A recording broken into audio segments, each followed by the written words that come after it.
Hello, Nick Leifker here, and I just wanted to continue what I was talking about before.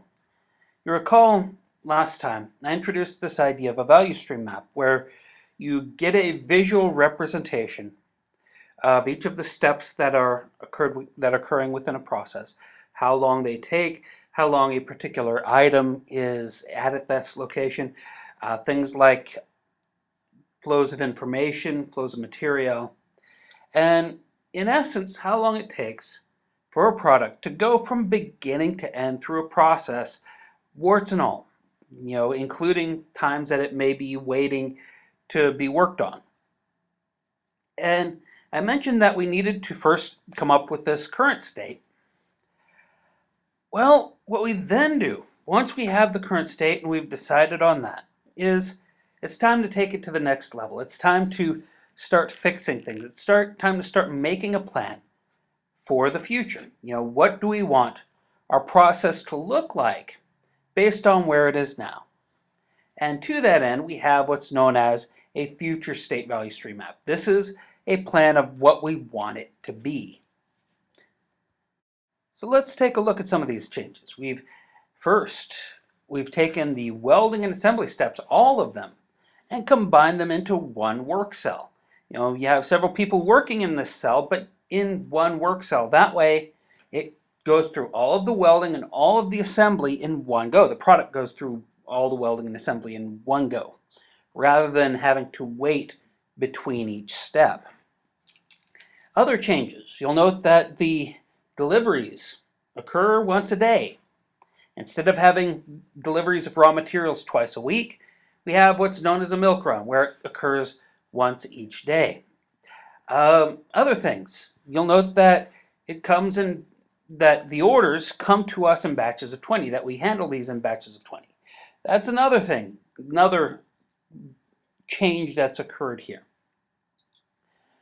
Overall, what we've done by combining things, by taking these separate steps and combining them, is that we've reduced the overall time that it takes a product to go from start to finish from several weeks to 4.5 days.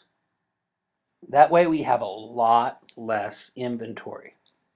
And remember, inventory is a lot like fat. You need some to survive, but if you have too much, it can weigh your company down. So, we've decided what we need to do. We've decided on a course of action on how we're going to fix our problem. So, let's fix our problem. Well, these fixes can take a bunch of different forms. They can be huge things. They can be projects. They can be building an entire building, for instance. They can be events, where you fix the work you have, the standard work, reducing the setup time involved. Sometimes you get bursts, just ideas from employees. And then you get some day-to-day things that need to be done, these do-it issues. So actions to improve the process can take all sorts of forms. It can be big things, but it could be little things as well. Now, one tool that is available is what's known as 5S. And with 5S, it's just, I guess a good way of thinking about it is it's a way of cleaning up, a way of organizing where you work. First, you sort. You sort items according to their importance. Why is this important? Because there are things that you want available every day to get your work done. You want your computer there every day to get your work done. You don't want to put your computer off far away somewhere, or you don't want things in the way of your computer to get work done. So you sort items according to their importance. If it's really important, you want it right next to you. If it's not useful, get it out of the way. Straighten up. You want to arrange items. You want to organize items. You want to have a useful environment in which you can work. And that's difficult to do if everything's a mess. Scrub. Keep the workspace clean. If it gets dirty, clean it up. Standardize. This goes back to this idea of variation and variation being a hindrance to quality. If you establish rules and you hold to those rules, then by doing the same thing every time, you reduce variation. And when you reduce variation, you increase quality because you're doing the same things every time. But it's not enough just to do these things. Again, this is like cleaning a room. It's not enough just to clean the room. You have to keep it clean. You have to straighten up every so often. You have to sustain what you're doing. You have to maintain what you're doing. So, to that end, we have sustaining. So these are the 5 S's. These are things to organize your workstation, organize where things get done. So, what is all this pointing to? What is all this going toward? These value stream maps, this cleaning up of our workstation, this 5S. What's this all going to? Well, ultimately what we want is what's known as a just-in-time process. Just-in-time, what it does is it seeks to match supply with demand by essentially smoothing out the process, getting any wrinkles, any bumps in the process out of the way. The idea, put simply, is that we manufacture to demand. So the customer pulls demand, pulls the product through the process, if you will. So we give the customer what they want when they want it.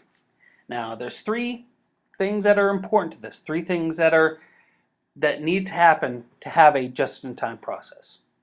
First, we need what is known as 1 unit at a time flow. In other words, we're able to make 1 item at a time. And if we want to make a different item, we can do that 1 at a time. We can make in batches of 1. And then, well, what we make to customer demand. In other words, for lack of a better way of putting it, we don't make it till they order it. And then, what we do is we have a system in place that allows for, in essence, the making of materials to production. Here you have things like make to order, or you have things like Kanban, where we don't get the raw materials in. We don't get the parts in until the customer requests this item, and thus we need to make the item. Now, matching what we do to what the customer wants. Well, there's 2 tools that are available to that. First, you have make to order. Here, we don't order the raw materials until the customer needs them, and then we make what the customer wants. So when the customer orders a particular item, at this point, we start ordering the raw materials needed to get that item done. The other is what's known as Kanban. And what Kanban does is it is an automatic replenishment system. What happens is when we reach a certain inventory level, it automatically triggers a signal to our suppliers, to our raw materials, that we need more. And how Kanban works is kind of interesting. It's remarkably low tech, but rather interesting. How it works is like this. We have our process, and of course we have raw material, and with each bin of raw material, each of these bins has what's known as a Kanban card. And so as we're manufacturing, as we're making things, we're taking raw materials out of the bin to make the product. And so this is going on one after another. So what happens when all of a sudden our bin is empty?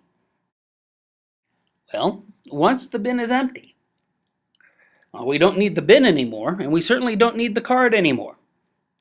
So we take the bin, put it to the side, and we send the card back to our supplier of raw materials. To the supplier of raw materials, this is a signal. Supply more raw materials. So, once the supplier has the signal, once the supplier gets the Kanban card back, they send us another bin. They send us some more raw materials, and of course, this bin has its own Kanban card attached. And so the process continues. We use the bins to complete our materials, to complete our process. These are the raw materials that go into our process. And when we need more, when our bin empties, we take this Kanban card, send it back to the supplier, and that's a signal to order more. So, here's the question. When should we use Kanban? When should we use make to order? Well, it all depends on the difficulty of what you're making. Kanban is good for processes that are close to an assembly line in terms of how it works. You have a lot of volume, not a lot of variety. You have a short lead time, so you want to get it done as quickly as possible. And the components are relatively low cost. In other words, you have a whole bunch of these little components in a bin. Once the bin is empty, you order more. Make to order, well, this tends to work best when several things. First, customers are willing to wait. After all, the customers have to be willing to wait in order for make to order to work. It helps in cases where there's a lot of variety but not a lot of volume. In other words, we make it to customer specifications. The customer wants a particular product a certain way. Well, if we have time, we give it to them. And third, if these items are complicated to make, if they're difficult to make, it's generally a good idea to use make to order as opposed to Kanban. So, I guess the question is, how easy is it to make? Does the process look like for it to make this particular item? If it's fairly involved and complicated, make to order would probably be your best bet. If it's fairly uncomplicated and simple part, Kanban would probably be best. Another aspect of just-in-time quality, just-in-time processing, and this is how it deals with quality, is what's known as an and-on cord. Now, this idea may seem odd to those familiar with American manufacturing, but how it works is this. Quality is everyone's responsibility. The company accepts that quality is everyone's responsibility. So if an employee spots a defect, if an employee spots a quality issue, the employee pulls on the good old and-on cord, and the process shuts down right there. Now, here's where things get fun. In traditional manufacturing, that defective product would probably just be shunted over to the side. We'll work on it later. Just-in-time isn't like that. With just-in-time, the quality issue is solved immediately, right then, right there. There's a very good reason for this. If you push all of your quality issues over to the side, it starts to make a pile. It starts to make a pile of inventory. The goal of just-in-time is to reduce inventory, eliminate it as much as possible. So, by having these quality issues spotted immediately and dealt with immediately, all of a sudden, quality problems, well, for one, you have a lot less inventory that you have to worry about in the form of quality issues. And also, because of this, you have immediate feedback on quality. You know right away if there's a quality problem.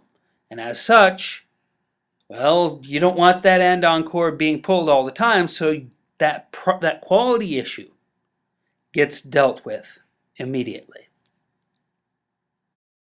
Now, to be fair, there are some problems with this system, with the and-on cord. One of the big ones is that if it's a new technology, if it's if it's a product that is unfamiliar to even its manufacturers, it can be difficult for employees to evaluate the quality of this product. Good example of this, all the fun that happened with the Prius. Early models of the Prius, well, they had this steering issue. If the power cut out, suddenly your Prius didn't have any steering. This is not a good thing, but it's something that people didn't think about in regards to this product. Also, if the process is not already under control, if the process has not already gone through quality issues, well, if you're pulling the andon cord all the time, that's going to make for a very long day. So there are some problems with the andon cord method. First of all, you would have had to have gone through Six Sigma or some other similar quality control issue. And again, if there are new technologies available, you may run into issues with that. The manufacturers, your people, your employees, may not be able to recognize the quality issues that are there. Ultimately, one of the main goals of just-in-time processing is the reduction of inventory. With just-in-time processing, this takes an almost forceful method. The idea is that you remove inventory throughout the process. Inventory isn't just reduced throughout the process, but it's removed from the process. And there's a very good reason why. I mentioned before how variation tends to cause wait times to increase. We saw that in week 3. Well, variation in a lot of cases is due to a poorly designed process. So if we rip away the inventory, suddenly problems within the process, problems that are causing this variation, are exposed. And by exposing these problems, by exposing these weaknesses in our process, suddenly we're made aware of them, and suddenly we can fix them. So ultimately, by ripping away the inventory from the process, by ripping away all that stuff that's in timing queue in the process, we reduce variation, we reduce coefficient of variation, and we have a much more efficient process with much less inventory and much less weight.